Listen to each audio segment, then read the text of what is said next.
republic for which it stands, one nation, under God, indivisible, with liberty and justice for all.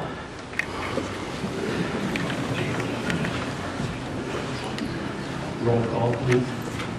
Councilmember DeVore. Here. Councilmember Hodges. Here. Councilmember Phillips. Here.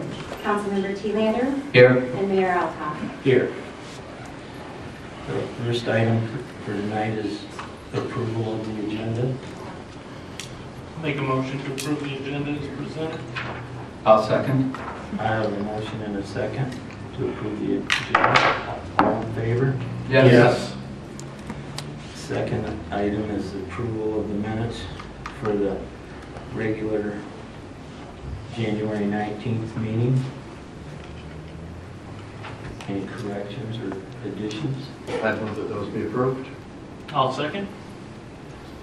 Been moved and seconded to approve the minutes of the January 19th meeting. All in favor? Yes. Approval of the January 26th special meeting. Make a motion that we approve those as presented. I'll second.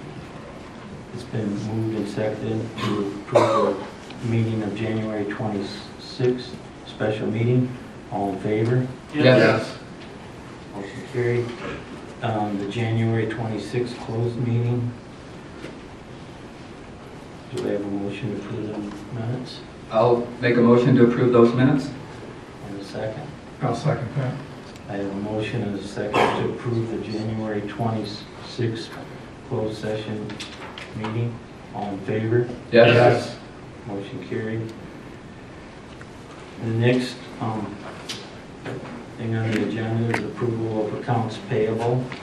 Any questions or?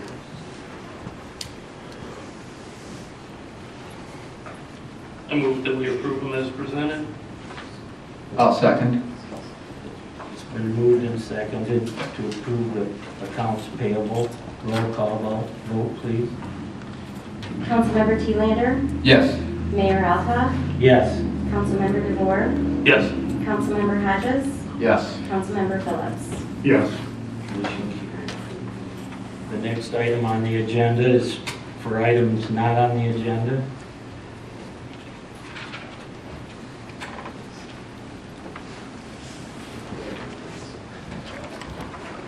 Greg Canfield, 403 North Washington. The last 4 years have not been the best years for Lowell.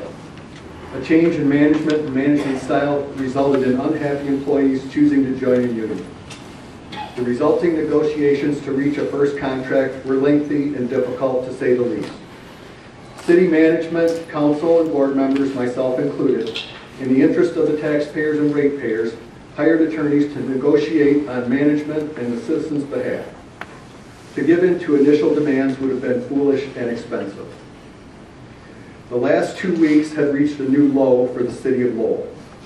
The new council, voted into office by an angry minority, appears to be on a path of retaliation against anyone involved with the union negotiations. We cannot rewrite history. It's over, and please, let's move on towards recovering from and fixing what's wrong here.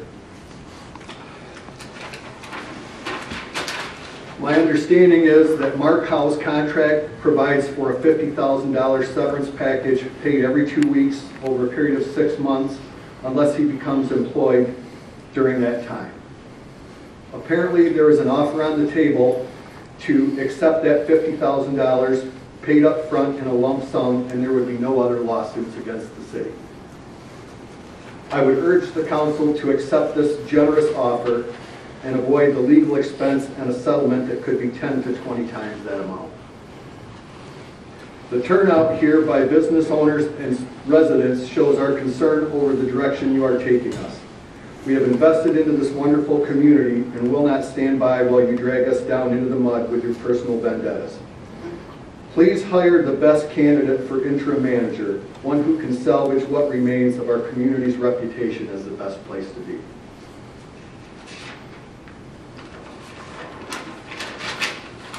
Also, I know you hired your new attorney without much discussion on merit, even though it was pointed out she has a conflict of interest. Are you really aware of her history with Belding? Here is a 7-page police report filed in Ionia County alleging wrongdoing, possible bribery of a public official. I don't think she mentioned that in her description of her municipal expertise.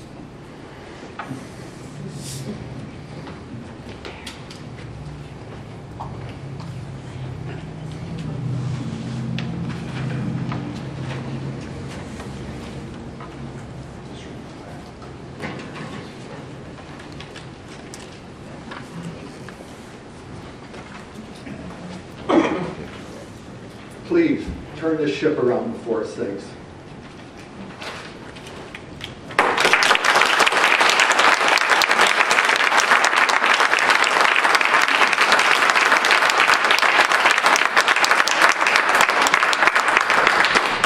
My name is Perry Beecham. I reside at 924 Riverside Drive. I would like to, let me start over. I would like to voice my concern with the actions that the City Council took at their meeting on January 19, 2016. First, I think it is the responsibility of this new council to represent the best interests of all citizens of Lowell. I think they have failed. The new members ran on a platform of transparency and a concern of waste by the city. At the January 19th meeting, a special counsel for the city was hired. I questioned the process. Ms. Henry was asked by Councilman Hodges several questions about qualifications, along with asking for references. She refused to give any references, citing that she hadn't had the time to get permission from clients that she would use as references. As Mr. Hodges pointed out, work for municipalities would be public record and would not need permission, but I'll give her the benefit of the doubt. When applying for a job, usually an applicant would be prepared for that question. Either the council hired her blindly, or communications already occurred with 4 council members while excluding Mr. Hodges. Then the next action was the firing of the city manager, Mr. Howe. I have supported Mr. Howe along with the previous council. I did not always agree with all actions that the previous council and Mr. Howe made, and I told them privately, but I believe they were making the best decisions possible for all citizens of Lowell. The accomplishments that occurred under Mr. Howe's leadership were reported at the special meeting of the Lowell City Council of January 26, and the accomplishments were many. Our current mayor has talked about several employees of the city that he's going to fire, the city manager being the first. I'm looking for the council to heal the divide among the citizens, not to make it deeper. I think the council wrongfully terminated Mr. Howe. During the campaign for city council, I heard from the candidates that they were not looking to fire anyone but to move the city forward. The new council members' first meeting was November 16th, and after only 5 council meetings, 1 member only attended 4 meetings due to illness. They fired the city manager without giving cause. It wasn't until the January 19th meeting that the council appointed members to the various commissions and committees, so these new council members had not had the opportunity to work with and observe Mr. Howe's interactions with these other city groups. Did they do an evaluation? Did they set a plan of action for the city manager? Did they list objectives and goals for the manager to meet and a timeline? I'm making the assumption of no, because if the council did, they would have shared that because of being open and transparent. Again, that was their platform for the election. I thought it was vindictive to have the police chief, on orders from the mayor, Jeff Altoff, go out into the crowd and demand keys and anything pertaining to the city in Mr. Howe's possession. He clearly wasn't going anywhere that moment. I serve on several boards and organizations in the community. I realize that everyone isn't going to agree with all decisions or direction that a board might make for citizens of Lowell or surrounding communities, but what I do expect is not to have personal attacks from a council member on his blog. I asked if they had a plan to move the city forward on January 19th meeting and was told that they did and would reveal it at the February 1st council meeting. I attended the special meeting of January 26th. It was obvious that they didn't have a plan, but that it is a work in progress. I sit on the Parks and Rec Commission, and Mr. Howe was in the process of writing 3 grants. Are these grants still going to be submitted, or will they be delayed because of the council action? I've heard from several citizens about their pending grants, and they are concerned. Also, the city manager sits on the Lowell Area Community Fund, overseen by the Grand Rapids Foundation. Have they been contacted, and what effect will that have on pending grants? I understand that the city was going to have a booth at the expo where the Parks and Rec Commission was going to partake with literature that Mr. Howe was working on, along with other city information, but the commission has been informed that the city is no longer going to have a booth. Again, a failure of the council to have a full plan. I also have a concern on how the council meetings are being run. All citizens have a right to comment at the council meetings, and it has always been the policy to state your name and address. Mr. Francis came to the podium and asked, do I need to give my name and address? And the council said no. Not all in attendance might know Mr. Francis, along with viewers on YouTube. Example, the Lowell Ledger assumed that Mr. Francis was a local resident and reported it as such. Mr. Francis does not live in the city of Lowell. Also, when voting on an item such as an ordinance, resolution, or recommendation from a board, would you please read the full description so the public knows what you're voting on? I would like to end on a high note by recognizing two employees from Lowell Light and Power. First, Greg Pierce, the general manager, is retiring March 25th. Greg has been an excellent GM. Greg is highly respected in the energy field, currently the chairman of the Michigan Public Power Association, along with serving on the Michigan Municipal Electric Association board and well known in circles of the American Public Power Association. Greg will be a hard employee to replace, but the board will meet the goal of hiring the best candidate to provide safe, reliable, cost-effective electricity to the community of Lowell. I also want to recognize the retirement of Tom Russo after 27 years of service to Lowell Light and Power, along with serving the United States of America with 12 years of service in the United States Navy. Not only has Tom been a dedicated employee, but also served on the American Public Power Association Reliable Power Committee. It is because of the core values that these employees instill in the organization at Lowell Light and Power that Lowell Light and Power is a premier utility providing power to the Lowell community. Thank you, Greg Pierce and Tom Russo.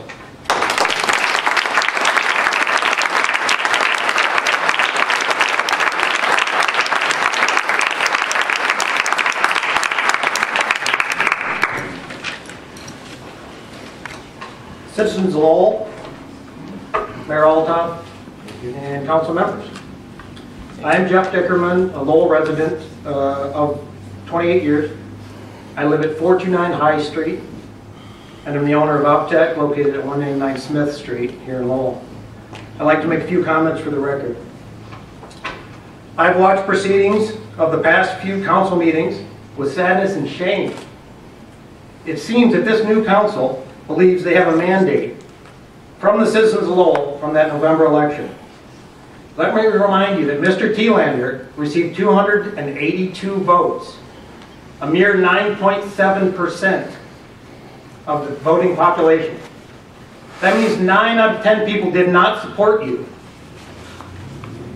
As I've said, do not let yourselves be fooled into thinking you have a mandate. Councilman Thielander, I bring up your name in particular because you have been such a vocal opponent of the previous city council in your personal blog and website. Rest assured that this council's actions of the past month have awoken a silent majority. And it will now be your turn to be watched and judged. This council's self-proclaimed transparency is anything but transparent. A possible violation of the Open Meetings Act has already been alluded to by your new special legal counsel. Catherine Henry, a candidate for the state congressional office, eager to make a name for herself, filed a lawsuit against the city of Belding for FOIA and OMA violations. Her unstated purpose was likely the removal of the city manager as she finally settled a $4 million lawsuit for $250. Now, does this sound familiar? She has a history of divisive politics from which the city of Belding has not yet recovered. Let's not allow Lowell to be embroiled in the same type of bitter dispute. I would strongly urge this council to immediately release Catherine Henry from her duties as a special legal counsel. As council members, you have a fiduciary responsibility to all these citizens of Lowell. You've already squandered $50,000 of a modest surplus by firing the city manager. Let's not drop back to the dark days of deficit spending. Now, you gentlemen have a very challenging job ahead of you. We simply ask that you conduct yourselves as professional, unbiased representatives of all the citizens of this city. You should strive for honest, open communications with every meeting and avoid any hint of illegal collusion. Because from this point forward, the silent majority will be watching.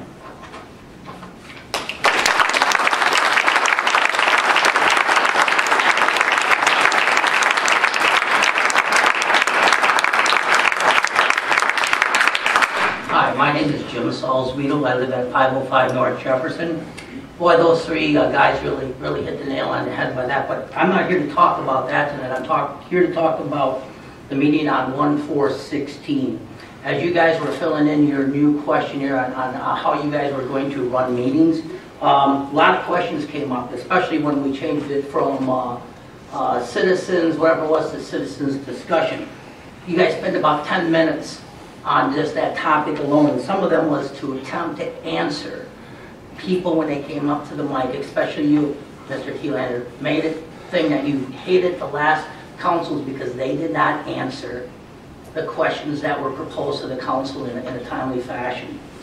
On 119, the meeting of 119-16, there were 10 questions asked. On the meeting of 126, there were 4 questions asked. You were going to give us possibly a week to answer them. Do you remember any of the questions, and are you going to answer any of those citizens' questions tonight, or are they going to be put on hold again? Another thing that got me to Mr. Kielander, this was a conversation on 1/4 with Mark about the roads, and I agree, you, Mr. DeBoer, and Mr. Phillips are not responsible for the conditions of the roads today. However, Mr. Altoff and Mr. Hodges do have some responsibility as being on the council for the period of length that they have, and they're still not getting done. So you guys are willing to spend $47,000 on a skidder, a set of road repair, so I'm really hoping that you guys can come up with what that road plan is going to look like. Because in the next 2 to 4 years, when you guys are up for re-election, it will be your responsibility as why things did not get done, and regarding that part of it. The other thing I'd like to do, this is to Mayor Altoff. During those 4 meetings, you apologized to us 5 times, maybe 6, because you couldn't get the Robert's Rules of Engagement. Motion, second, discussion, then a vote. Very elementary. On top of that, I would love for you to speak up more than like I spent Saturday night listening to the last 5 council meetings, and you're not clear what you're saying. A lot of mumbling going back. And I think Mr. Kielander, on your first meeting as council, you directed Mr. Altoff to try to get to the mic and be a little bit more clear. It's really hard to understand some of the things you're trying to say. Thanks. Thank you.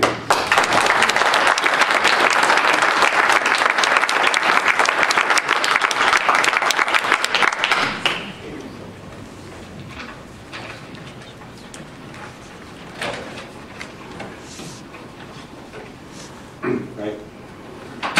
Excuse me. I'm not gonna stand. All right. Can you hear me all right? Okay. No? A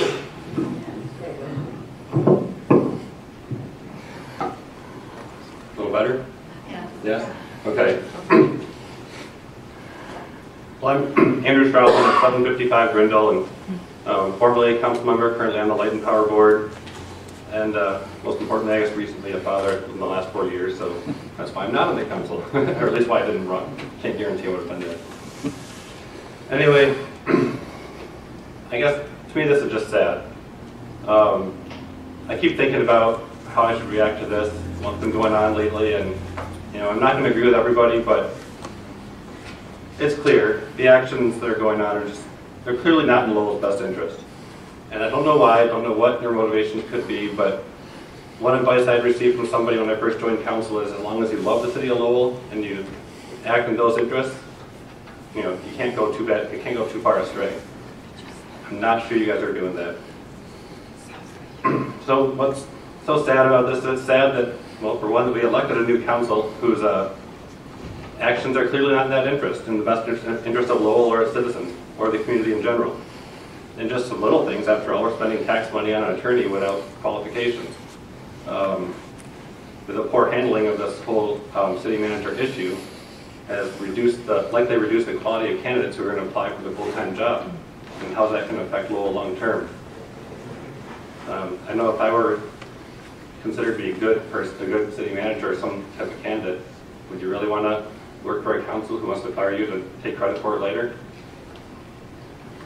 Anyway, it's sad too that council continuously quoted the charter, for reasons to fire Mark, but they conveniently did not mention section 4.7c. It says, removals by the council of elected or appointed officers shall include notice of 10 days for that person and include reasons for charges against that officer, and that hearing should afford an opportunity to be heard in their defense, present testimony, etc. Was Mark given that chance? If it was, it wasn't in public.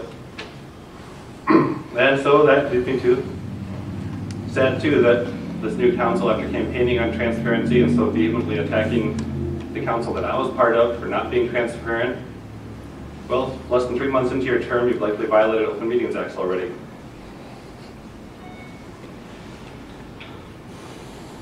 And I guess most of all, to me, just what's so sad about this whole situation is that you guys are basically engaging in what I like to call wrecking ball policy. Your solution to fix problems is by tearing other people's issues down. A good analogy of that would be, let's say that you didn't like the architecture of City Hall, so you decided to tear it down. And with no plan in place to clear the rubble, to fund a new one, to build a new one, or even where we should conduct city business in the meantime. That's pretty much how you handle the city manager situation, and I'm just afraid if that continues, the city's going to be in trouble. So yeah, I'm sad. I'd like to be angry, but I can't. I just love the city too much. And what's so sad to me is that effectively we've changed perception of Lowell from the next place to be to let's just wait and see, as far as new residents and businesses are concerned. I thought we were on a good path. Please get us back there. Thank you.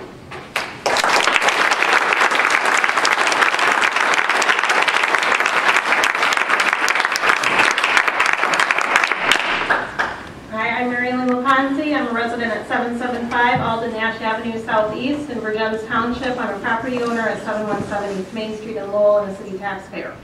First of all, I want to clarify, I made a comment at the special meeting about a $500,000 deficit we had, and it was brought to my attention afterwards that I may have given the impression that Dave Pasquale walked away from the city, leaving us in the hole.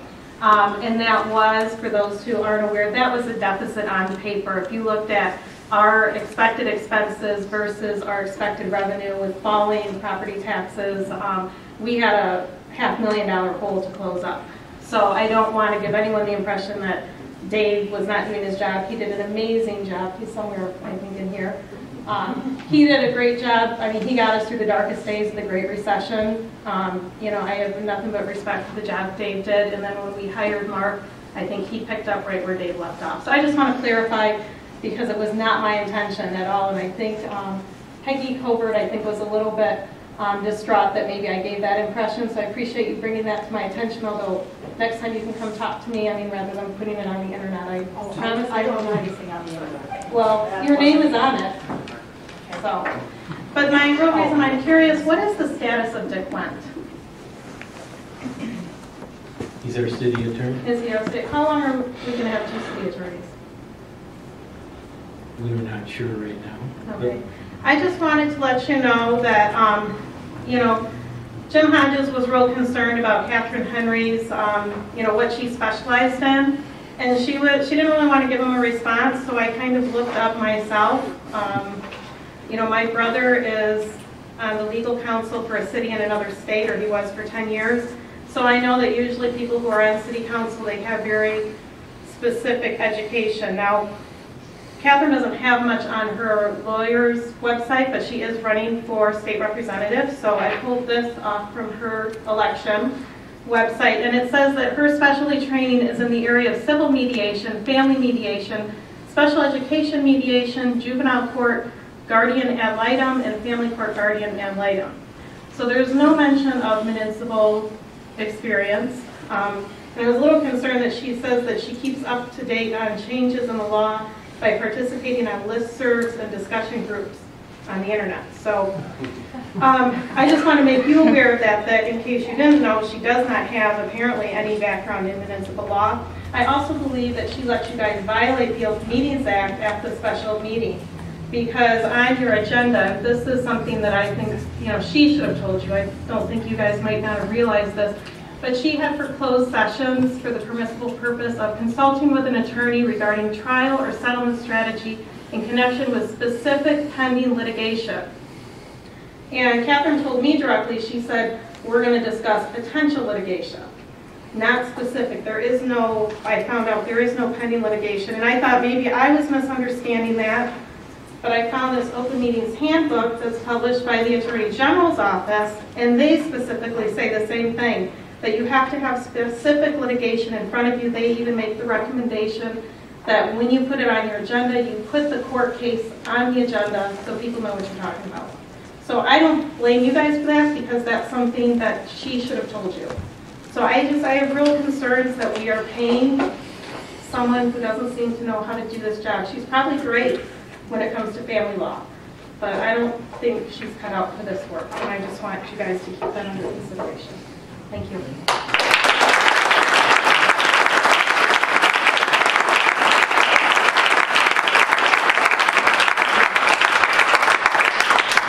Jerry T. Lander, 802 Hunt Street.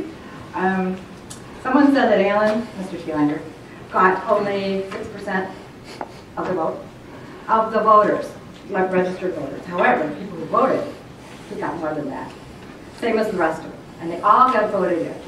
They do deserve some respect, and I don't think you necessarily know all that's going on. Have you talked to them? Has any of you called them up?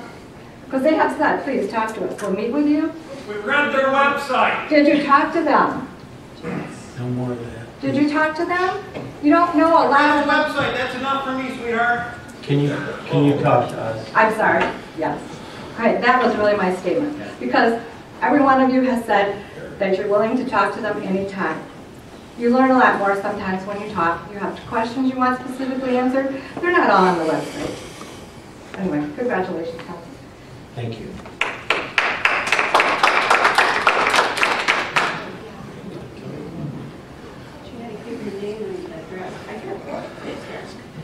Jerry T. Lander, 802 Hunt Street. Did the rest of you hear that? Mm-hmm. Okay. My name is Lynette Salzweedel. I live at 505 North Jefferson here in College. And my question is, what did you settle on paying the new attorney? Is it $100 an hour or $200? I watched past meetings and I never heard a response. It is $200 an hour. And may I ask why when she said she was willing to settle for $100? Well, that's if she continued to work with us. And how would you define continue? Well, what time frame are we looking at? If we hired her as a full-time attorney. Okay, and what do you call full-time? How many hours? When does that begin? Well, I'm a citizen of the city of Lowell, and I have watched past council meetings since the new council came into effect. And I put a couple of you on this council because I was a little bit unhappy with what I was seeing in the past. But I am thoroughly embarrassed by you at this point in watching past meetings. I walk into establishments, I hear people tell me that you, Mr. Althoff, had made it known to businessmen. Your first order of agenda was to fire the city manager, then you were going to go after the general manager of the Lowell Light and Power Board, then you were going to do away with the Lowell Light and Power Board. And for me to walk into an establishment and hear these kinds of things is very disturbing to me. And for you to tell me that you hired this attorney for $200 an hour when she said she would be willing to take $100, that's disturbing to me as a taxpayer in the city of Lowell, as a resident of the city of Lowell who pays these taxes. It's disturbing to me also that you would take allocated money that was set aside in the previous budget to help repair the roads for a piece of machinery that you feel is necessary for downtown to clear the sidewalks. Well, if we don't start somewhere in saving money for these roads, which I agree is not your responsibility at this point because you weren't necessarily involved in decision-making when these roads were left for however many years to continue to become dilapidated. But if you take money from what was budgeted to fix the roads, where do we start our foundation again so that we can get money to fix the roads?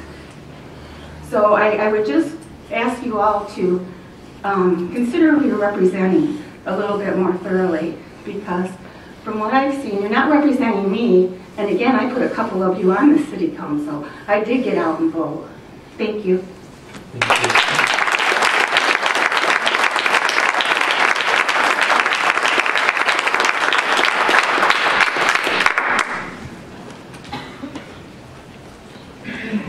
Old business. Oh, excuse me, Peg. Peggy Covert, 982 North Washington. I guess I'm going to kind of completely change the direction of things. As Lynette alluded to, there have been rumors flying around town that the council has thoughts of dismantling the Lowell Light and Power. I'd like to get that clarified right now in order to stop the rumor mill and get the facts out there. Does this council have any intention of getting rid of our Lowell Light and Power? Board. Well, I'm asking Lowell Light and Power. I'm concerned about the I asked about right the board. Well, that's my question. This is my time, thank you. You're welcome. This is my time right now, thank you. That's my question. Do you have any intention of getting rid of the Lowell Light and Power? I'll start with, I'll answer both questions. I think we are at a huge advantage to other cities having light and power as an entity available to us. And I have no intentions of dismantling light and power or their board, because I don't think you can have one without the other. And I think they're both a huge benefit to this city. Okay, thank you. As far as I know, it takes a citizen vote to sell that entity, and I don't believe the citizens would want to go there. Okay, thank you. Because there's been a lot of rumors out there, and that really disturbs me that there are so many rumors going around. Okay, then I will get to the second point about the board. After watching the special meeting of the Lowell Light and Power Board of January 25th, I am furious at the action that they have taken. At that meeting, our Lowell Light and Power Board voted to give General Manager Greg Pierce a full year's severance pay plus benefits of our money if the newly elected City Council attempts to hold him accountable for his actions of the past years. Now, there have been many public concerns and complaints over the past years that have been completely ignored or covered up. There is no government agency that this board is accountable to. Since there is no regulation of the board other than the City Council, the Lowell Light and Power Board has been running rampant and now are trying to blackmail and hold this City Council hostage with our money, and that really disturbs me. Because I am a Lowell Light and Power ratepayer, and that's my money that's out there as well. And they use the city taxpayer paid attorney to advise them on how to do this. Now, I think the city residents should be upset over that. And to me, that's really unacceptable. According to their charter, this is still our company, and the City Council oversees them. Maybe it's time for us to hold the board accountable for their actions. I know that you have a lot on your plates right now, but as a ratepayer of the company of Lowell Light and Power, I don't think its board has the best interests of the ratepayers at heart. I'm sorry, I really don't. They seem more concerned with protecting their own with our money than doing their fiduciary duty of protecting their ratepayers and the company itself. When pointed out by Board Member Schraben, the cost of $150,000 that this action would create for our ratepayers, he was literally ganged up on by 3 of the other board members who had obviously already made their decisions. It certainly seemed that this action had been discussed and decided upon before the open meeting, and this is what's called round robining. The ensuing argument totally dismissed Board Member Schraben's concerns, as Board Member Beecham not even allowing for full discussion. Mr. Beecham literally cut others off in mid-comment in order to make his motion, then basically shrugged nonchalantly at those possible consequences to the ratepayers. These people seem to be on a mission to sabotage the newly elected city council with no regard for their responsibility for our money. They've expressed concern that you have the power to remove that board. I know that that seems drastic, but they voted 3-1 to use our money to sabotage a possible action, just a possible action, by the council to protect the ratepayers' interests. In order to protect the company, and I'm talking about the company of Lowell Light and Power and the ratepayers, I would encourage you to do just that. Remove the members of the board who have no concern for our money. To me, what they have done is totally unacceptable, and I'd encourage you to replace this board with people more concerned about their fiduciary duty to their customers and the company of Lowell Light and Power, and instruct the new board as to that fiduciary duty. Now, I'd like to end by saying that I do know all of the board members, and I have nothing against them personally, and obviously they're not going to agree with me, but that's fine. We all have the right to disagree. In fact, I know that some of them have done really good things for this community. I just don't think that they have the best interests of the ratepayers at heart any longer. Thank you.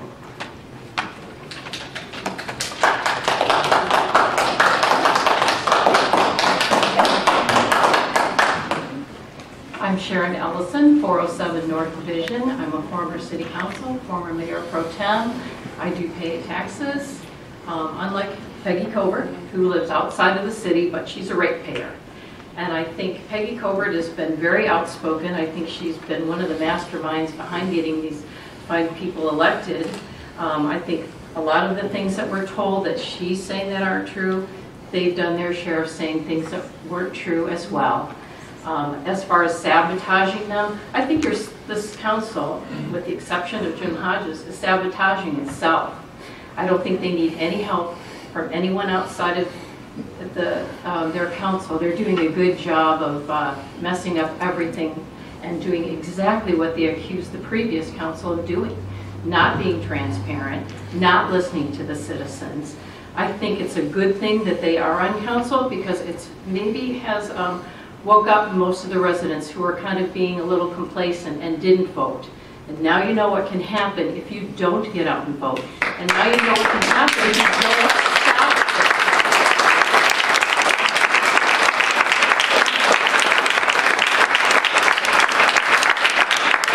stop Perry Beecham, 924 Riverside Drive.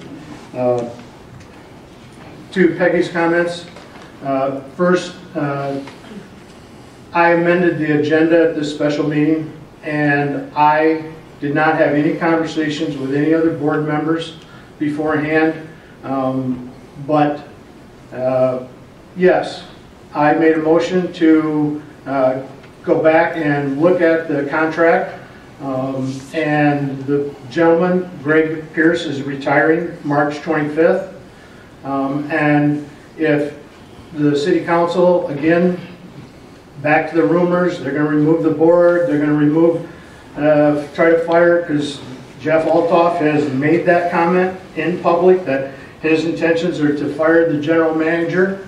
I was looking, in my belief, in the best interest of the ratepayers, because if you would go through that and fire him without cause, just as they did with the city manager, I think you open yourself up to huge lawsuits.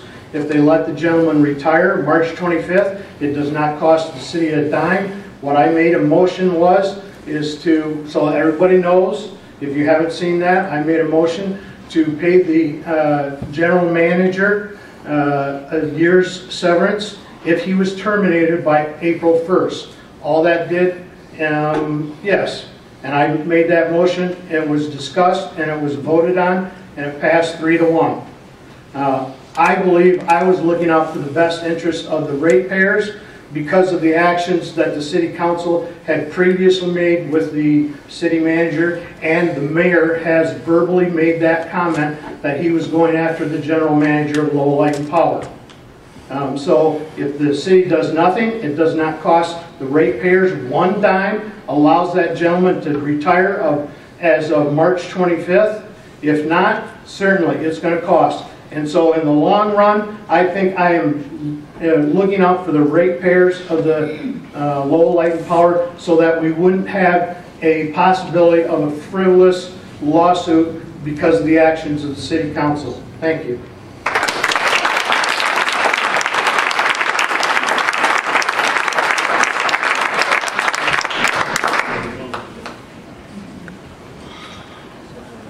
Tony Olson, 407 North Division in Lowell.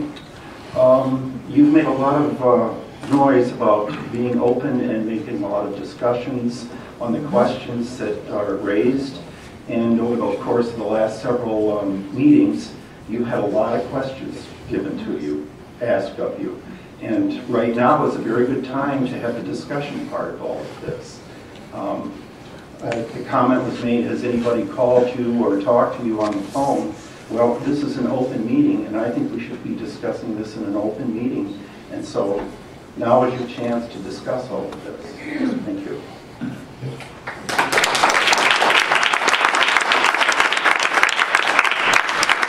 I'm Marty Chambers, and I own 217 West Main, and I live here in town. And I don't know if this board understands.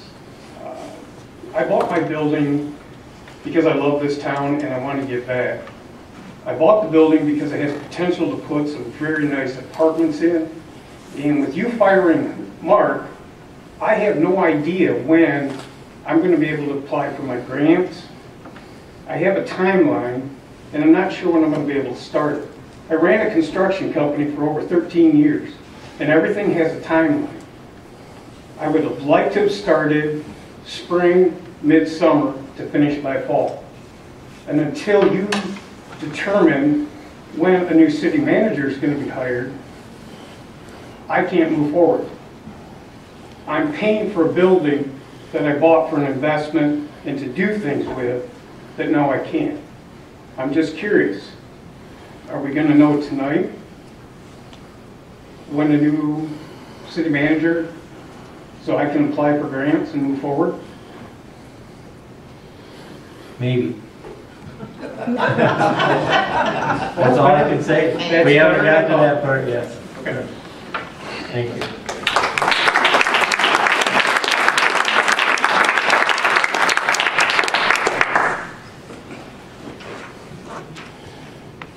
I'm late to this party.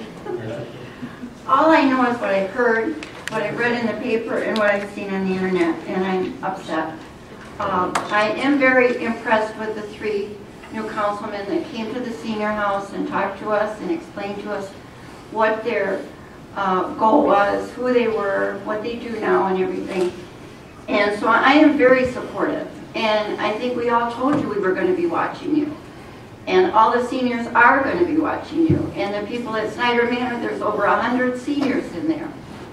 And we are going to be, and we'll give you help any way you want it. All you have to do is let us know. But this mess is very disturbing. And I don't know who said what or what, but I want you to know that we're here to let you do your job and we will support you. That's all I got to say.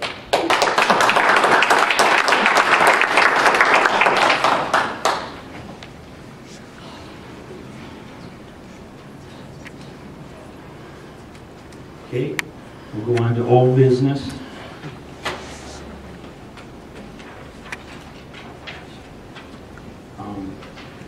There'll be no strategic goals report, pending council projects report. There's nothing new on that. Yes, there is. Yes, there is, something okay. Right, you didn't have it checked out, so. At the last meeting, you had requested an update from Lowell Light and Power General Manager Greg Pierce, and he will provide a brief presentation regarding the underground electrical lines. Okay. Thank you.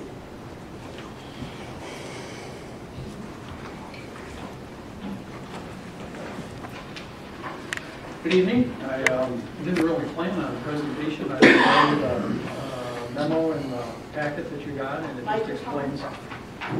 it just explains the information that has happened since there were questions about underground cabling a couple of years ago.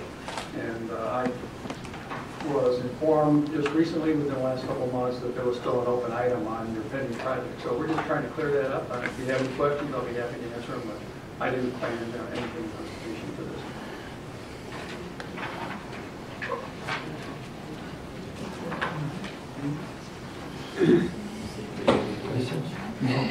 I read it and everything that he stated with the pictures and the tape and all that, so that, yes, thank you. Thank you.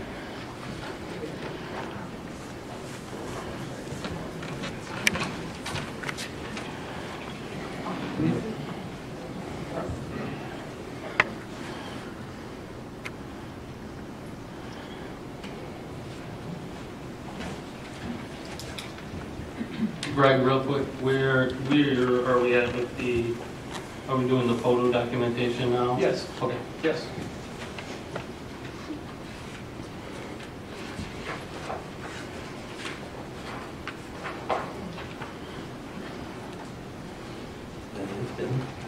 All right. The trash ordinance update. Do you want to read that, Sue, or? There's no further update. Okay, they didn't do anything. All right, thank you. Same thing on the right of ways.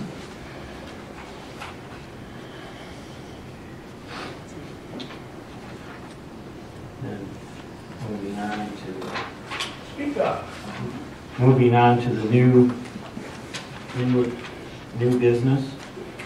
Action needed toward hiring a new city manager, but actually it's actions needed to,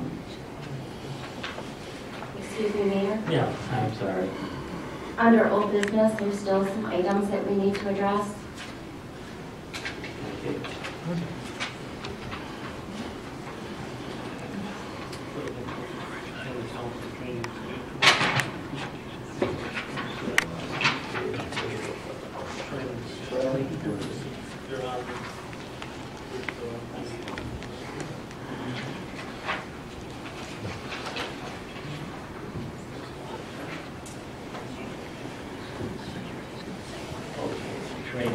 Training.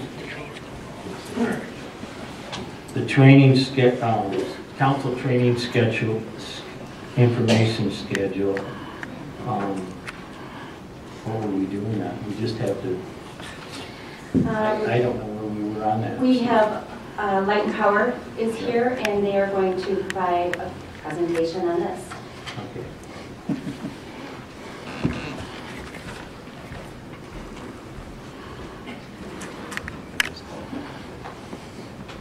I didn't want to be presumptuous. I should have just stayed up here. It made it a lot easier. I'm sorry. Greg, will you slide the microphone closer to us? us? Okay. Thank you. Is that better? All right, good.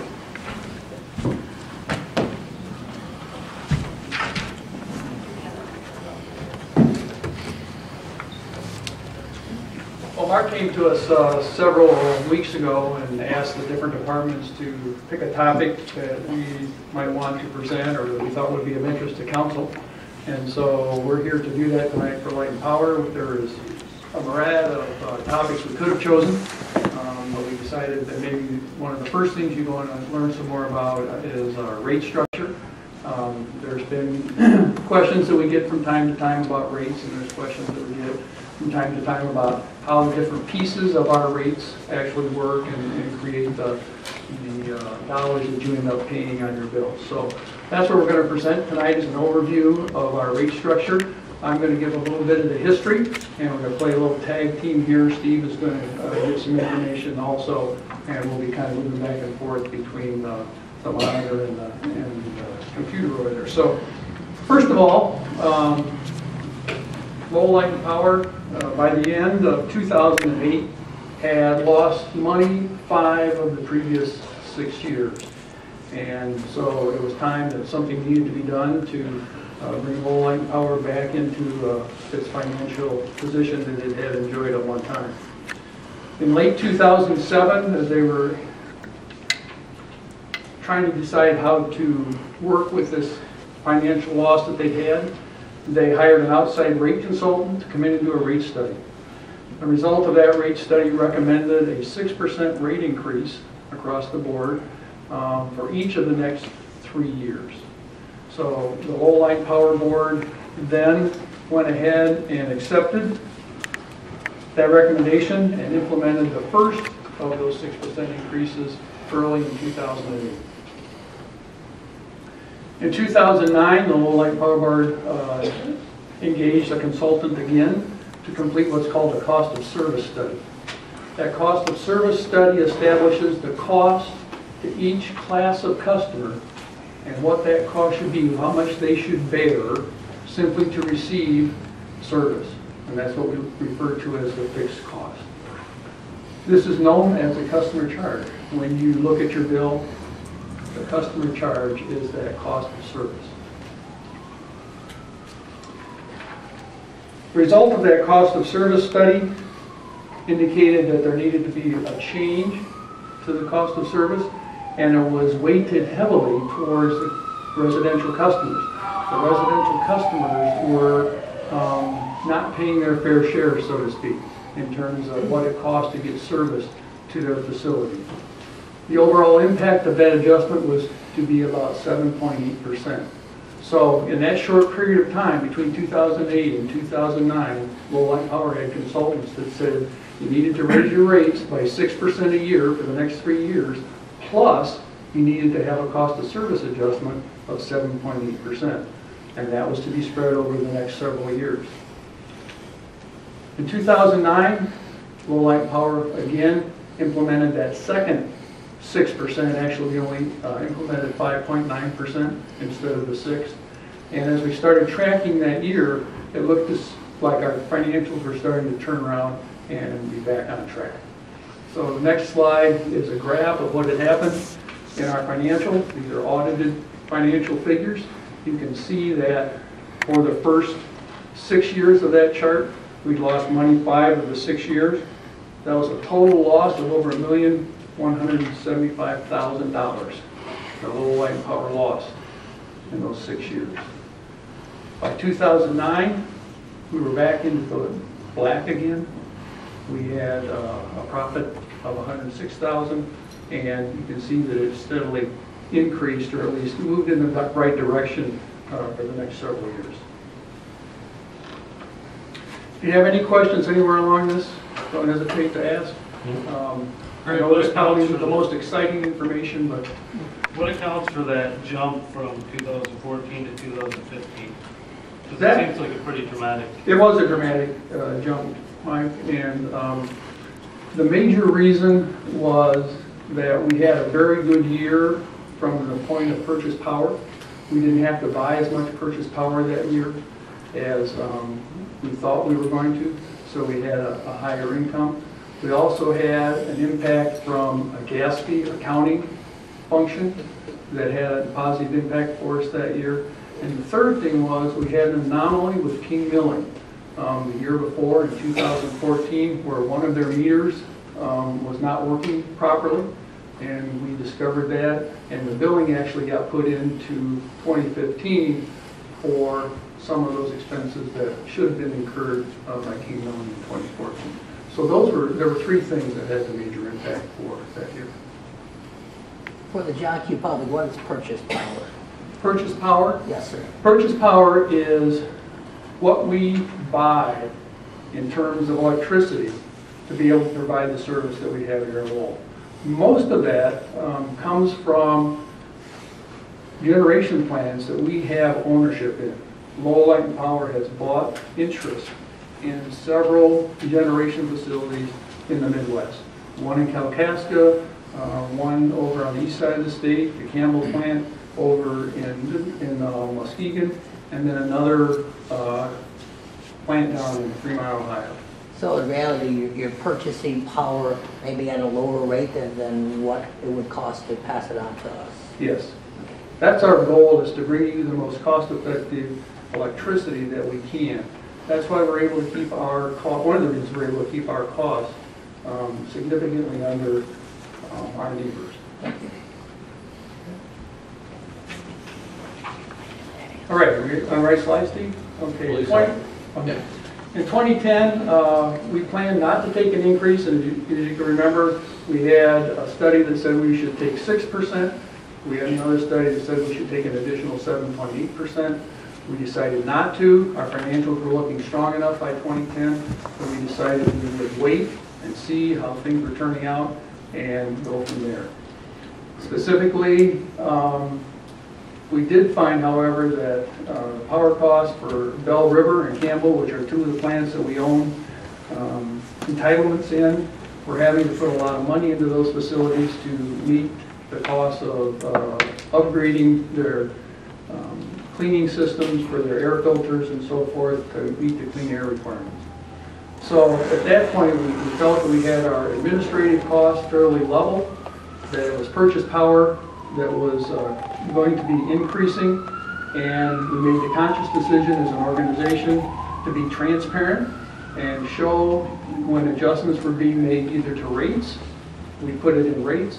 If it was specifically because the cost of purchase power was going up, then we put it into the purchase power cost adjustment. It's called the PCA. So we wanted to let you as customers know if it was a cost in purchase power that's going up, it would show up in the PCA. If it was a cost in administrative or other kind of rate structure cost, we build it into the rate.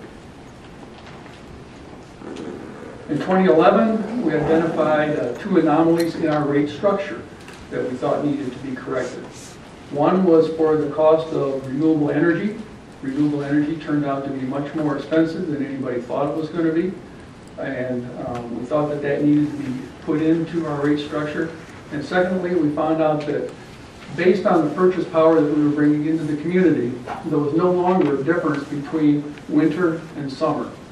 As you may remember, we used to have rates that were different in the winter and summer.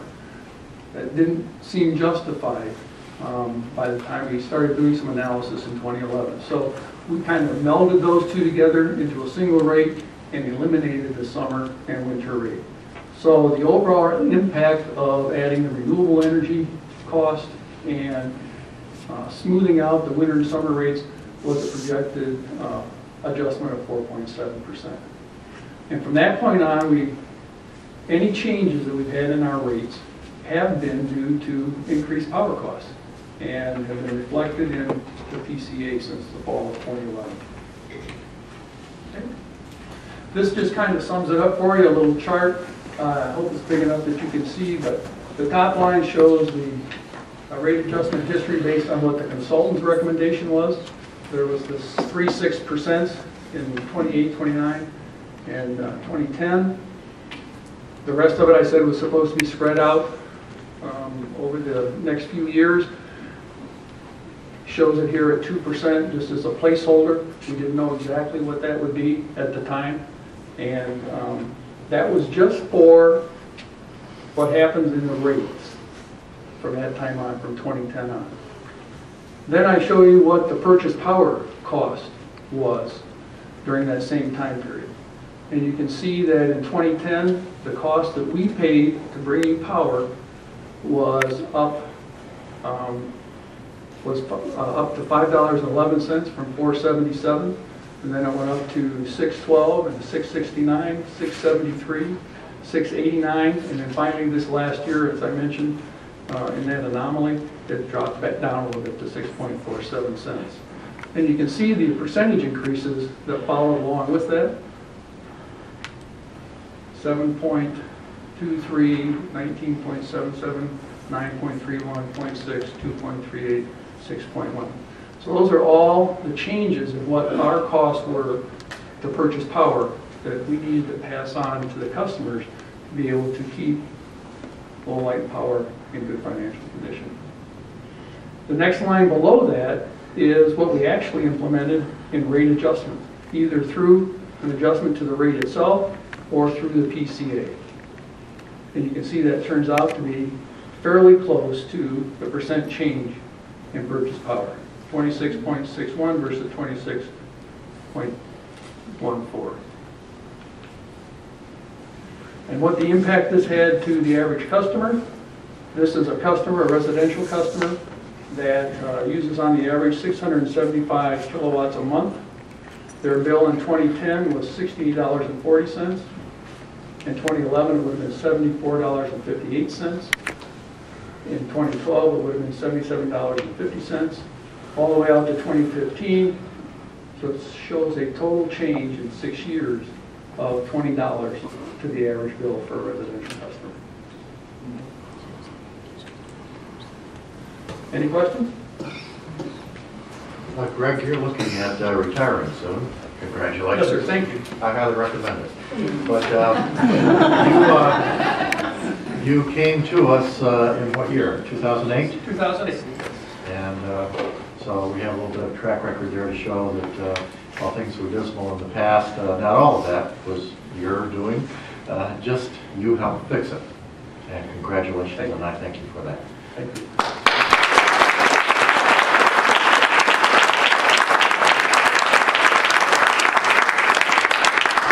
Turn it over to my counterpart here, Steve, who's going to talk more about the PCA. Yep. For those of you who don't know me, my name is Steve Donkersley. I'm the financial manager at Lowell Power, and I get to talk with you about a specific line item on your bill called the PCA. Since I started in May of 2010, I've heard a lot of comments and questions about the PCA. I've read letters to the editor about what the PCA is or what it isn't. A lot of rumors. So my goal here tonight is just to go over the PCA, what it is, what it isn't, to be clear about how the PCA is calculated, and to show that the PCA has been 100% tied to the increased costs of purchase power that Lowell Power has incurred. So with that being said, thought we'd start at the beginning. The PCA is a line item on the electric bill that we send out that stands for Power Cost Adjustment Factor. In short, the PCA allows us, Lowell Power, to charge or give credit for the increase or decrease in the cost of power that Lowell Power has purchased to customers. In our electric rate structure that we have, the consulting firm that we went with says for every kilowatt hour that we sell, 4.32 cents of the revenue we receive for that kilowatt hour is designed to cover the cost of power that Lowell Power purchased. So there's a lot of words on this slide, but the second bullet there shows if the cost of power that we purchase is 4.32 cents, the PCA should be 0 cents, because 4.32 cents we're collecting through the sale, and the cost of the power we're purchasing is also 4.32 cents. If the cost of power that we purchase is 5.32 cents, and we're collecting 4.32 cents through our base rate that I alluded to, the PCA would need to be 1 penny. Does that make sense to you guys? Yeah. Make sense to the audience? Yes. Okay, I just want to make sure we can all get this figured out. If the cost of power was 3.32 cents, and we're collecting 4.32 cents from the base rate, the PCA could actually be a credit for a penny, giving money back to the customer. So this is a high-level, simplistic example of how the PCA works. We're going to get into a few more details.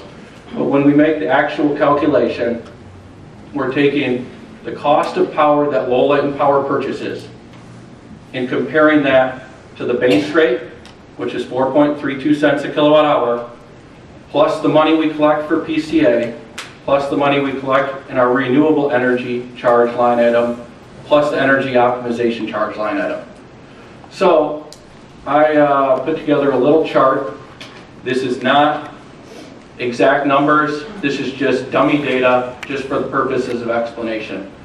The first column shows an example of what Lowell Power might bill for power per kilowatt hour.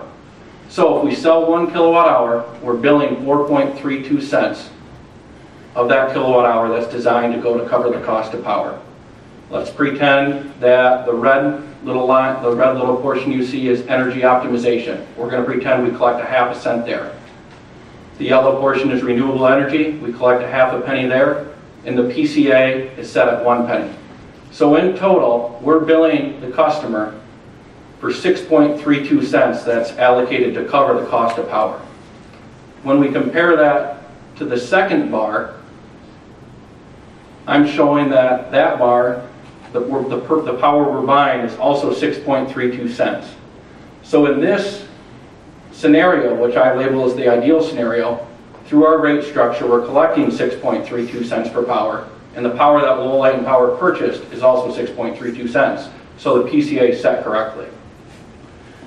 Comparing the first column to the third column, I'm pretending that the power we're buying is 5.32 cents. Well, the power we're buying is 5.32 cents. I just said we collected 6.32 cents.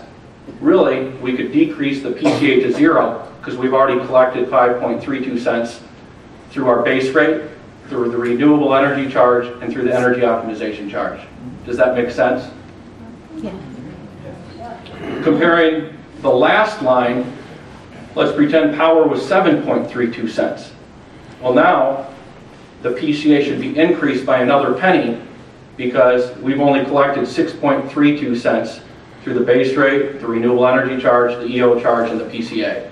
So this is not actual data, but this is a conceptual idea of how I go about calculating the PCA if we're over or under collecting.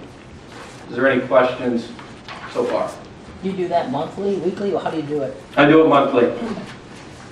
Would you explain what is renewable energy? Renewable energy is a type of energy like wind, solar, the biodigester that we have. It's state mandated. It's an energy that doesn't rely on fossil fuels. Does that make sense? Mm-hmm. Is it going to change as Campbell closing down? We've put debt service into Campbell to extend the useful life so it can meet the EPA emission requirements. So in the near term, no, we don't expect it to close down.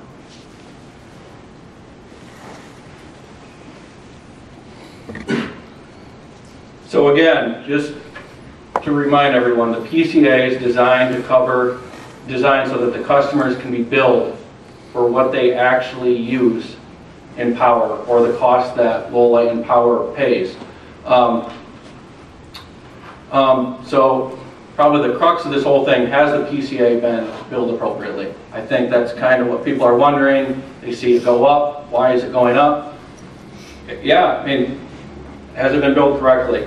So I thought the answers to the following questions will allow us to decide.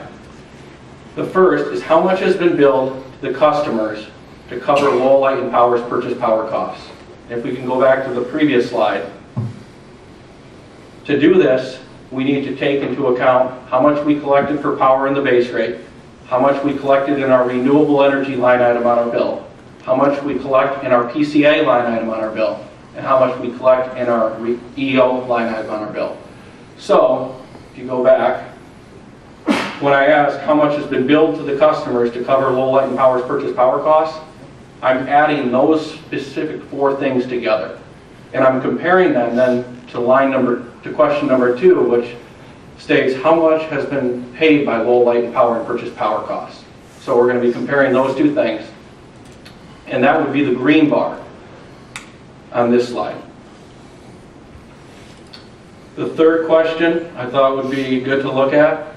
How much has the cost of power sold by Lowell Light and Power increased per kilowatt hour? And then the fourth question, how much has the PCA charge billed to customers increased per kilowatt hour in that same time period? So by looking at these 4 things in whole, I think we'll be able to determine if the PCA has been billed appropriately. Now this slide has a lot going on. I have some graphs coming up later for the visual people. But I just want to focus on the first and the second line. Billed to customers for power and cost of power purchased by Lowell Light and Power. From 2010 through 2014, the cost that Lowell Light and Power billed to customers through those 4 individual charges was less than the cost that Lowell Light and Power paid on its monthly power bills. And that deficit from 2010 through 2014 was to the tune of almost $1.35 million. So as you can see on the very top left box with numbers, we billed customers $2.963 million in 2010 for power. And yes, in 2014, 2015, we're up to $4.7 million. A lot of this increase has been due to the PCA. But as you can see on the second line, the cost of power has gone from $3.1 million to almost $5 million. So if we didn't increase the PCA, we would be in a bigger hole than we are than the $1.348 million. And I'll get to some later points. Just because I showed that we undercollected by $1.3 million, that doesn't mean we had a negative net income. We were just able to absorb that $1.3 million by prudent operations. A few other lines I just want to look at. The average price per kilowatt hour sold by Lowell Light and Power, the second to last line. In 2010 it was 5.11 cents. That increased to 6.89 cents. That's a 1.78 cent increase over the 5-year period. The price of the PCA per kilowatt over that time period went from 0.35 cents to 2.02 cents, a 1.67 cent increase.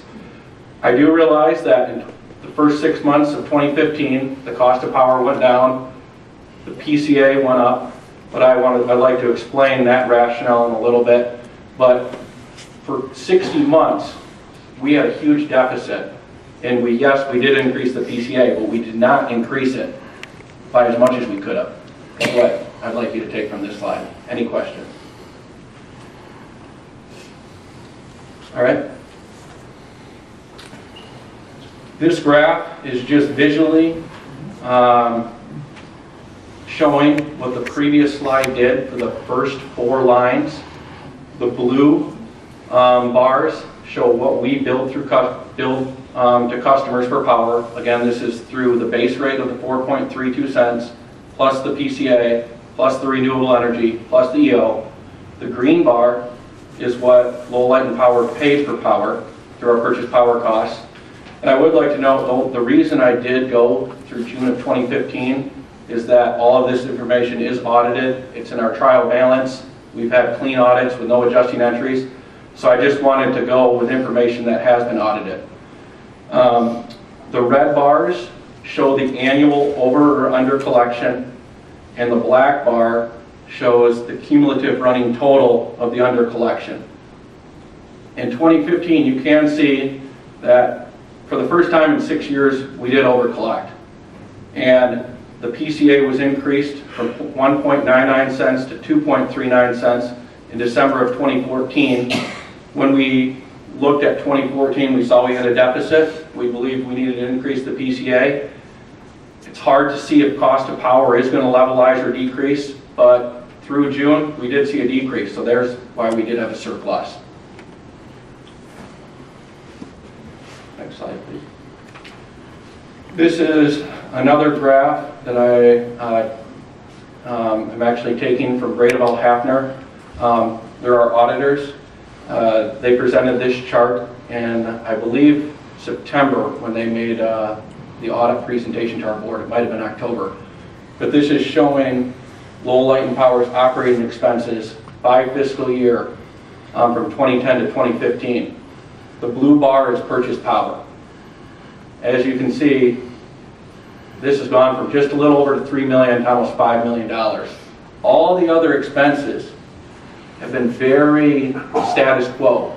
You might see a small change in the pilot, a small change in generation here or there, but for the most part, Lowell Light and Power has been able to keep these costs in check. I mean, there's a rise in healthcare costs, there's a rise in pension costs, there's salaries, transformers go up in price, but with all that, all the change in the world, still operating expenses besides purchase power have really stayed in check.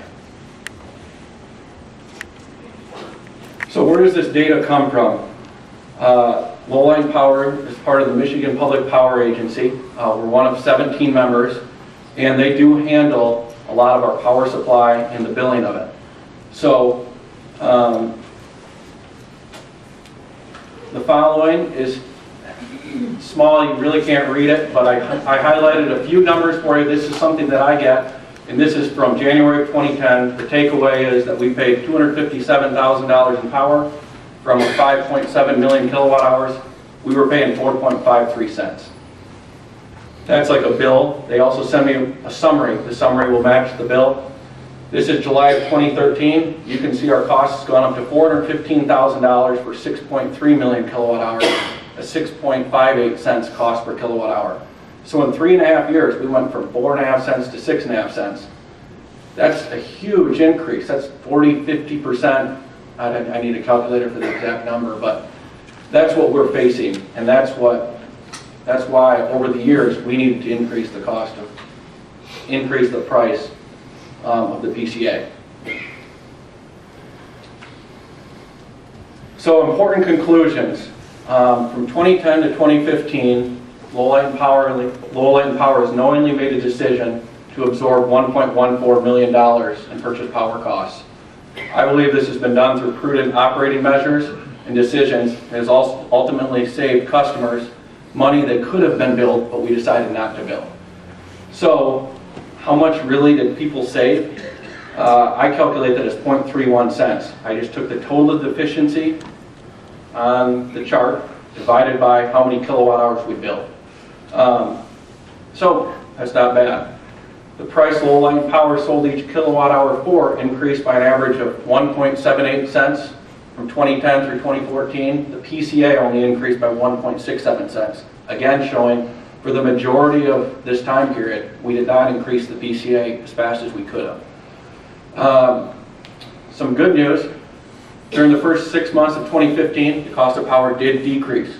We hope it does level off. We hope it can stay low, so we do not need to increase the PCA in the future. And in 2014, we did increase the PCA, like I mentioned earlier, which allowed us to over-collect and start offsetting that deficit that we got ourselves into for 5 years. And by no means is it a bad thing that we're in a deficit, because we do want to save our ratepayers money. We are municipal, we are local, that's what our job is, but you can only do it so much. So again, in short, customers save money. How much? The average customer used 675 kilowatt hours from 2010 through June of 2015. If I do some math, you can read that. But the average customer using 675 kilowatt hours saved just over $138 in that 5.5 year period. A customer using more than 675 would have saved more. A customer using less than 675 kilowatt hours per month would have saved less. But on the average, Lowell residential customers did save $138.11 compared to what we could have billed through a higher PCA cost. So that's kind of the PCA portion of my presentation, but really not the highlight and I'd say a huge benefit that Lowell Light and Power provides. Not only didn't we pass on this $1.14 million, but the majority of residents have significantly lower energy bills compared to consumers' energy, so let's take a look. I did this analysis this morning. The Michigan Public Service Commission posts co-ops and for-profit utility rates on the MPSC website. I did have access to a consumer's energy bill, so I took a January 2016 consumer's energy bill, made an Excel sheet, list all their itemized charges, and when I typed in 675 kilowatt hours under a consumer's energy bill in January of 2016, they would have paid $107.79. Lowell Light and Power customer pays $88.43. This is a $19.36 savings per customer. That means consumer's energy is 21.89% more expensive. I do have some other numbers. A customer using 1,500 kilowatt hours, we have many of them, saves almost $50 a month. A customer using 2,000 kilowatt hours, and we do have council members and board members who do use that much electricity, a lot of people, save $68 a month. So, just would like to point out that, yes, there have been increases in the PCA. Yes, it's unfortunate, but we've done everything we can to mitigate that increase to the PCA. And at the end of the day, we're still significantly better off by having light and power here compared to Consumers Energy. So just some other conclusions. Keeping this example constant, and let's say the same percentage change over the same percentage difference over the 5.5 years, a light and power customer would save almost $1,300 compared to Consumers Energy, and that's just the average customer. So this is actual information. If anybody would like, I'd love to show them where I got it. Their Consumers Energy rate book online, the MPSC website, but I did put this together this morning.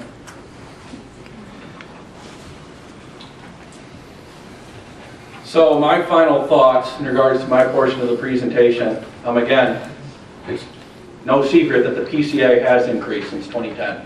Nobody's denying that. But the PCA increase has been 100% tied to Lowell Light and Power's purchase power costs, as presented earlier in some charts and graphs. Second point, not all the increased per power costs that Lowell Light and Power incurred were passed on to customers through the PCA, which resulted in savings for the customer. And the majority of Lowell Light and Power customers, residential customers, enjoy a rate that is significantly cheaper than Consumers Energy residential customers do. So at a high level, that's what I wanted to present today about the PCA.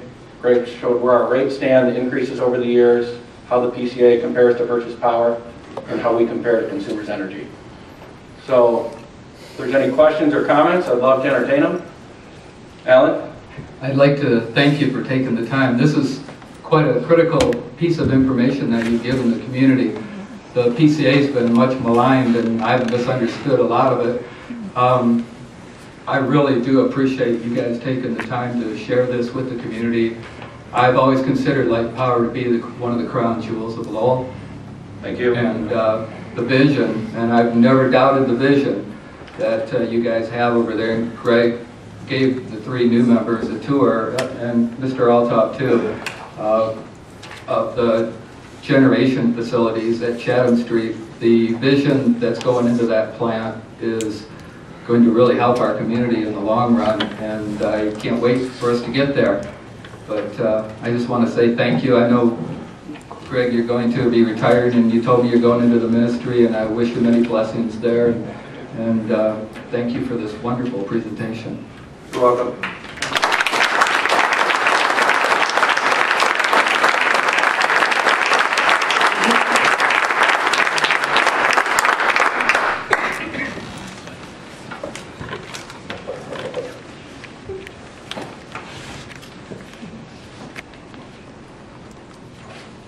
Item number D, general business. Any update on that? Go there. Big Boiler Brewing Company. The job creation grant application for Big Boiler Brewing Company project has been prepared and submitted to the Michigan Economic Development Corporation. Request for proposals for an administrative consultant has been advertised. The consultant would be responsible for management and administrative services required by the City of Lowell for administration implementation of a community development block grant, if funded by the state. We will continue working with MEDC to select this consultant and hope to bring the recommendation to the City Council at its next meeting on February 16th. Thank you. I have a question. I received an email through you from Attorney Richard Wendt stating some concerns in legal issues. Is this something that is going to be tabled, and Mr. Wendt is looking into this a little bit? We need to move forward. It's going to be a wonderful opportunity for Lowell, but we need to protect our community too. And thankfully, Mr. Wendt caught this and has informed the council. I read the letter today, and he said that he's going to be on top of it, and hopefully we can do some things tonight to help him in that endeavor. Correct, yes, he is reviewing that. Okay.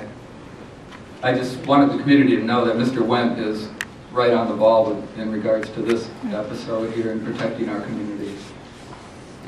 And with that, if I may, it might be a good idea to ask Mr. Wendt to be at our next meeting, and then when this is presented, he can make sure that everything is still good. I can agree with that. Do we need a motion for that? Okay, we just invite him, good. We just need to make sure that he's here. Okay. That would be a good idea.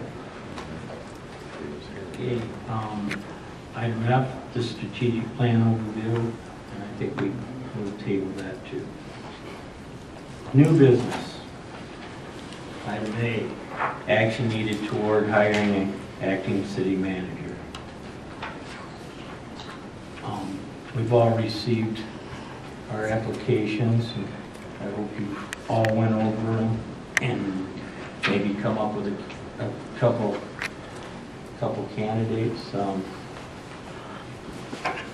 Maybe Sue could just go through them real quick. And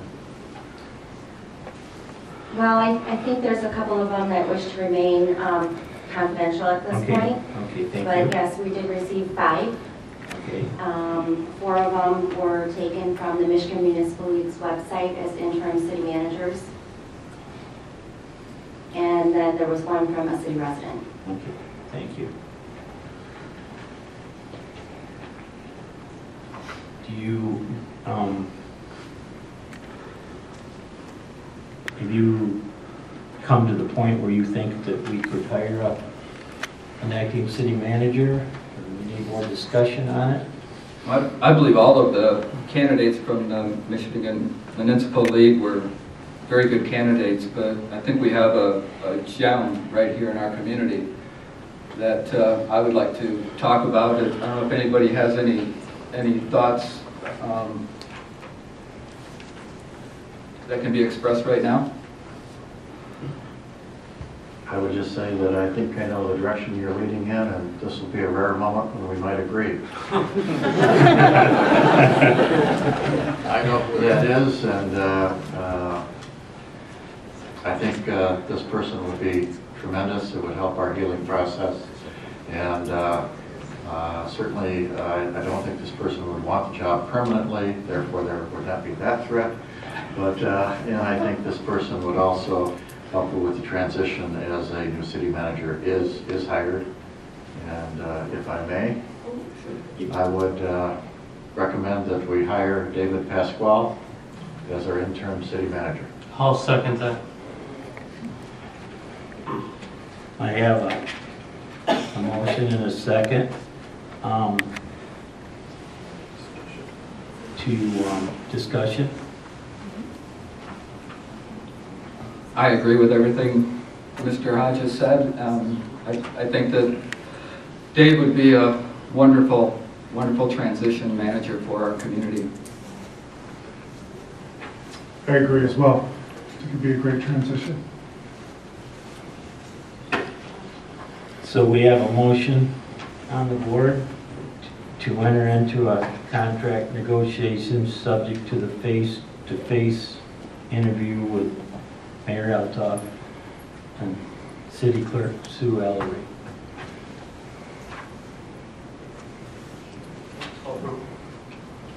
Roll call vote, please.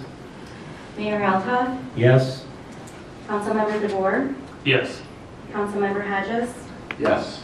Councilmember Phillips, Yes. Councilmember T. Landry. Yes.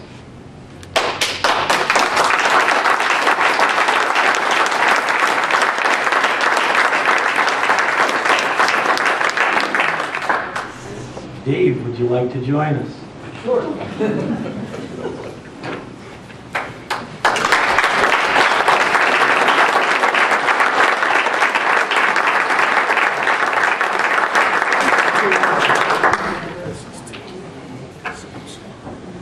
If I might, I'd just like to see if it's... Push the button.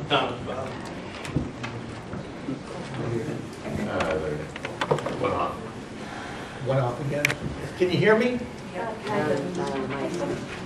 Can you hear me now? Okay. I'll tell you, some people might say, why would you ever want to do this? And there's a simple answer. Because I love this community.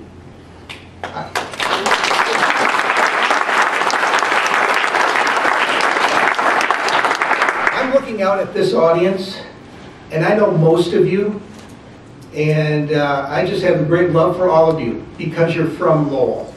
I love Lowell. I've lived here for about 28 years. I served as manager for 24.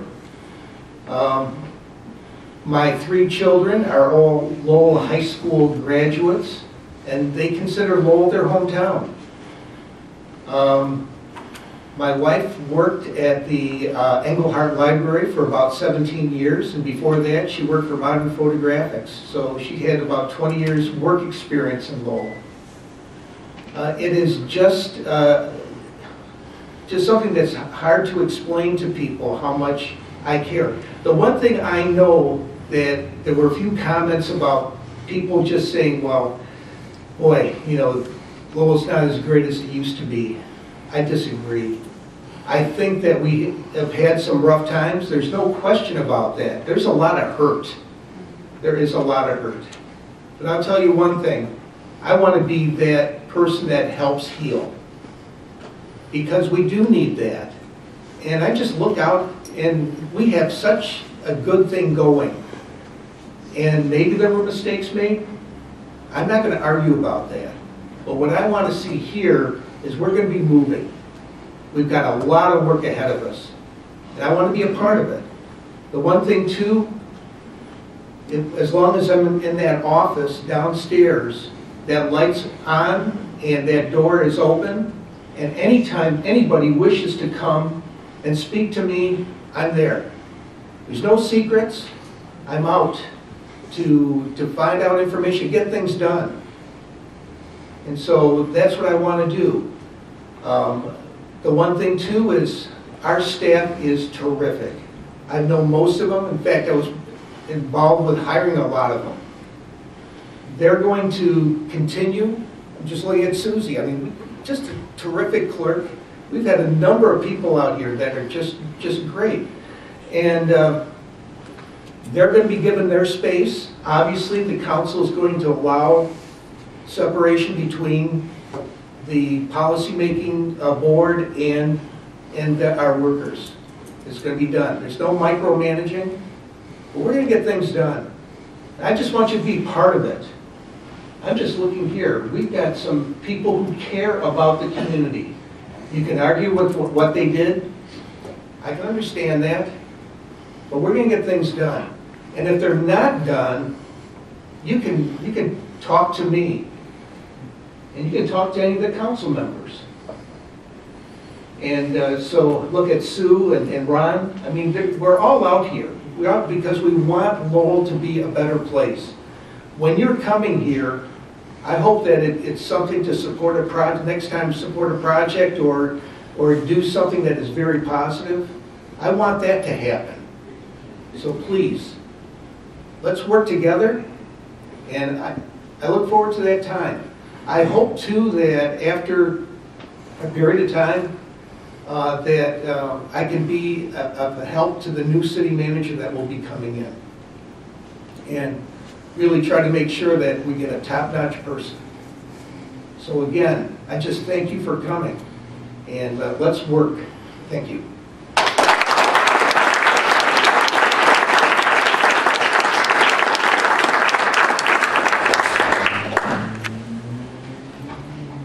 Well, item B, we have a Lowell Historic Museum update.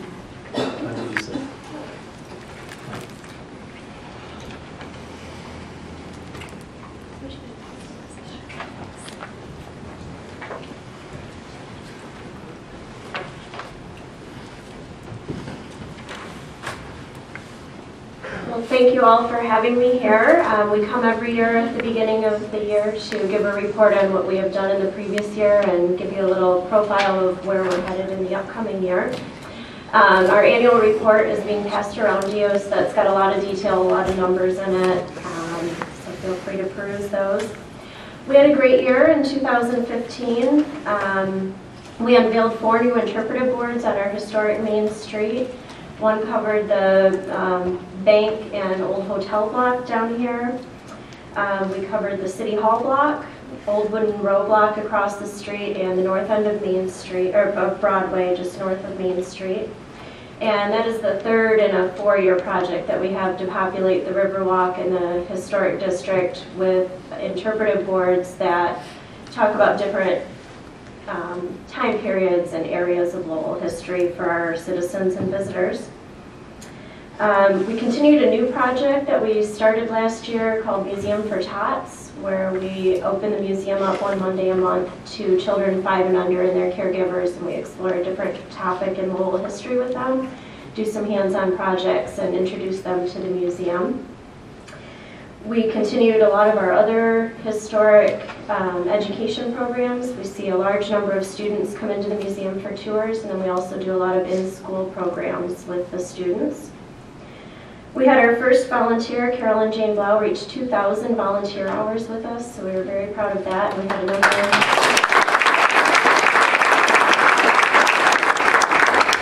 number of our other volunteers reached 1,000 hours, so we rely very heavily on our wonderful group of volunteers, and it's exciting to see some of them reach those really high numbers. We introduced a new fundraiser this year called Summerfest, and the point of Summerfest was to bring people into the museum and share our local history with them while they were enjoying local food and local beverages. A lot of our local merchants helped us out with that, and I think everyone had a good time, and we had brought a lot of new people into our doors to show them what we're all about. We had over 26,000 people visit our programs, exhibits, workshops, and tour the museum this year, which for a museum our size, that's really pretty impressive. We debuted a new website about 1.5 years ago, and this past calendar year was the first year that we had it up for a full year. We had over 19,000 visitors, unique visits to our website, which was pretty incredible. We recorded over 2,000 volunteer hours and accessioned 318 artifacts from 23 different donors of items relevant to Lowell history. This coming year, we've got a number of really big projects planned. We are working on a project called The Past Online, which is going to make our collection accessible on our website to everyone. So people will be able to come on our website and search for genealogy, artifacts, anything relating to Lowell history will now be available through our website when we debut that. So we've been working hard on that. We're introducing a couple of new education programs this year in addition to the ones that we already do. One of them is called the Museum Immersion Program. We have a local 3rd grade class who went to the Grand Rapids Public Museum for a full week of learning at the museum. They use the museum as their classroom. And they're going to now come to our museum for 2 full days to bring that study of West Michigan right back here to Lowell locally. So they're going to be working with our artifacts, working in our exhibits, and learning about our history. In September, we're going to unveil a new exhibit. We do a temporary exhibit every 2 years, and our current exhibit will be coming down at the end of August, and we're going to be doing a new exhibit on the fur trade. If you're not familiar, Lowell was a pretty prominent place in the fur trade. One of our fur traders, Madame Laframboise, was one of the largest fur traders. She had a house on Mackinac Island. She was a very famous person, and we had a lot of other famous people here in Lowell. So we're going to be really going into depth on that topic. This is our 4th year of the Historic Main Street Interpretive Board Project. This will be our final year. We're going to be debuting 5 new boards this year. We also have a couple of new education programs besides the immersion plan, and a wonderful summer day camp for kids that we're working on, as well as a number of our public programs that go on throughout the year of different topics of general interest to the public. We'll also be continuing our Summerfest fundraiser, hoping to kind of make that a debut, a signature event for us. As a whole, we would like to just say thank you to the city. We feel very supported by the council and our citizens and the schools and everyone around us, and we appreciate all of that support for what we're trying to do to bring the history of Lowell alive to everyone. We really feel that the museum is a gem in our historic district and a true asset to our community. And we thank you for giving us this time to come to you and report on our activities.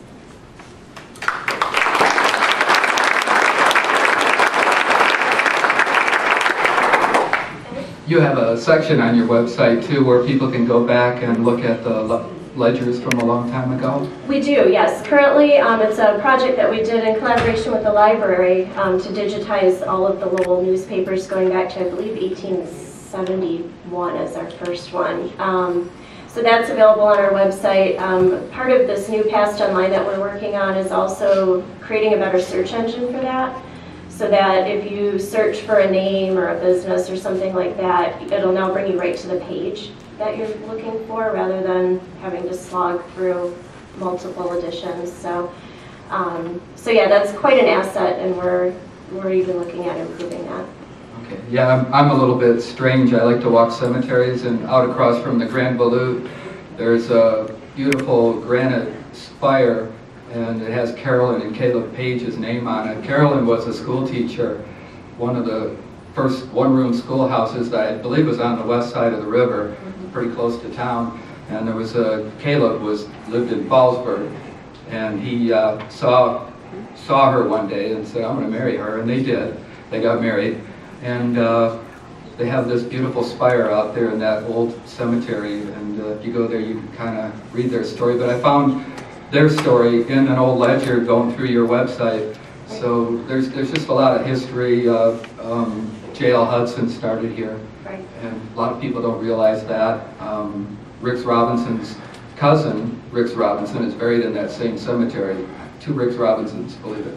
But yeah, history is a wonderful thing, and I think that our history museum is just one of the most wonderful places to visit with their beautiful exhibits. And I encourage you to become a member, because they need our support. And I'd like to invite you, if you haven't been down to the museum, please give us a call and make an appointment to come on down and take a look. It really is a great place. Thank you. Thank you all. Thank you.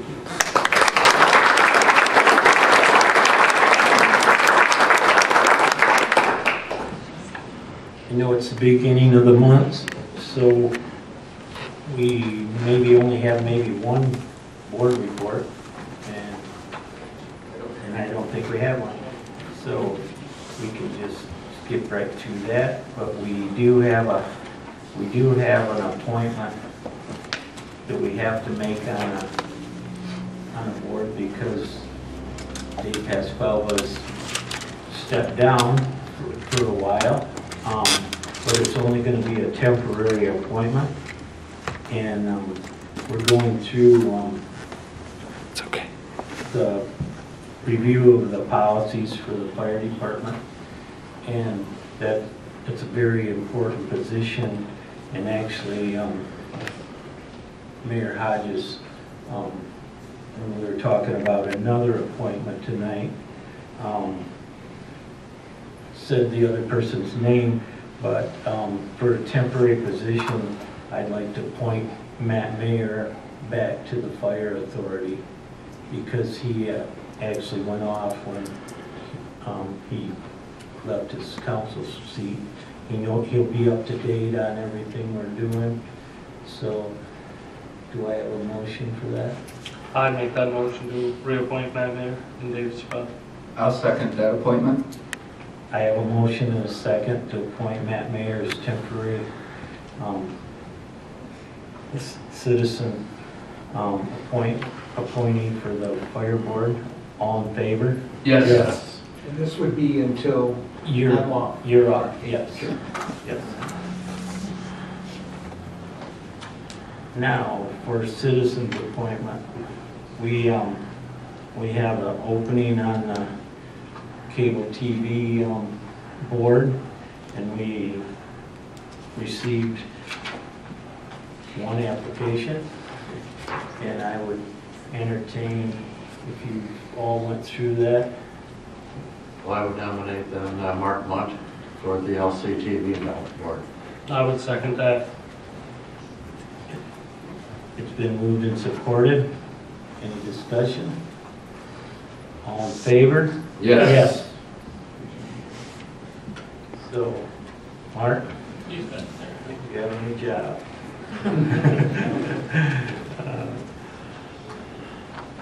You don't have anything for planning commission or look through What's that? applications for the other two? No, not yet.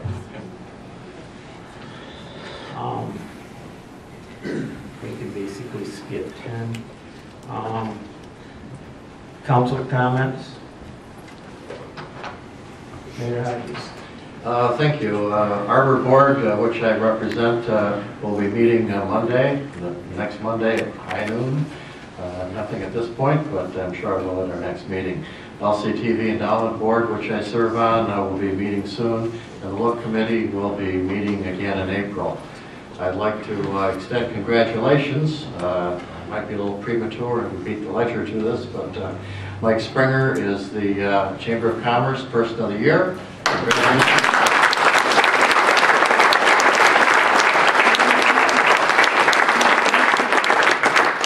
You know, Mike's just a token representative of all the good that this community does and all of the great people. Not taking anything away from Mike, but there are a lot of people that make this town do what it does. And Mike is certainly a big part of that and has that anchor right down there, and all the things that he does to make our town better.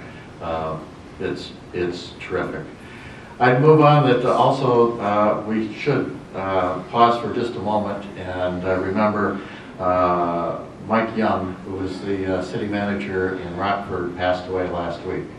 I knew Mike, I took some master classes. I have a master's degree in public administration, and Mike and I had several classes together at Grand Valley. And terrific man, and a tough loss for the city of Rockford, so our condolences and are expressed, and we wish Rockford the best in their search for a new city manager. Thank you. Yeah. I'd like to say to the new city manager, Mr. Pasqua, your speech was so inspiring. I look forward to working with you, learning, and I'll be there as much as I can to, you know, hopefully get as much knowledge as I can and pass it on to the city, because I truly, like you, have so much love and passion for this city, and I plan on staying here a long time. Then I know, excuse me, Mr. Woods, I know there was some concern with that large oak tree. Do you happen to have any? No resolution. Okay. No. Well, I'll be bringing that to the Arbor Board next week. Okay. Thank you very much. I appreciate that. I just want to say thank you to all the citizens who stood up and talked, and I feel a little bit bruised, but we'll get through this. It's the passion of Lowell, the love of Lowell that put you up at that stand, and I really do love and appreciate you guys for that. Thank you. My turn. I, at the last meeting, volunteered to take over Coffee with Council. I talked to Mr. Hodges a little bit before he left on his vacation that turned into a extended vacation. Wednesday, February 3rd at 11 o'clock, we'll be at Senior Neighbors. I will, if anybody wants to join me. I've provided them with our agenda on Friday for them to hang up. People can ask questions, comment. Then in the coming weeks, I'm going to go forward to Schneider Manor and a couple other places and try to set up more remote Coffee with Council meetings, maybe more frequent. So if anybody has any ideas on that, I'd be happy to listen to them. Like you do it on Wednesday mornings? What I talked to Tara about at Senior Neighbors is providing them Friday with our agenda, letting them have the weekend. Most of them can't attend the meetings that Monday, and then just the Wednesdays following council meetings. Okay. So I'm not bothering them every week. Okay. That's it. That's all I got. I'd like to thank everyone for coming tonight, and I hope we can amend this and move forward with Dave. And do I have a motion? Motion to adjourn. Second. We have a motion and a second to adjourn at 8:50. All in favor? Yes.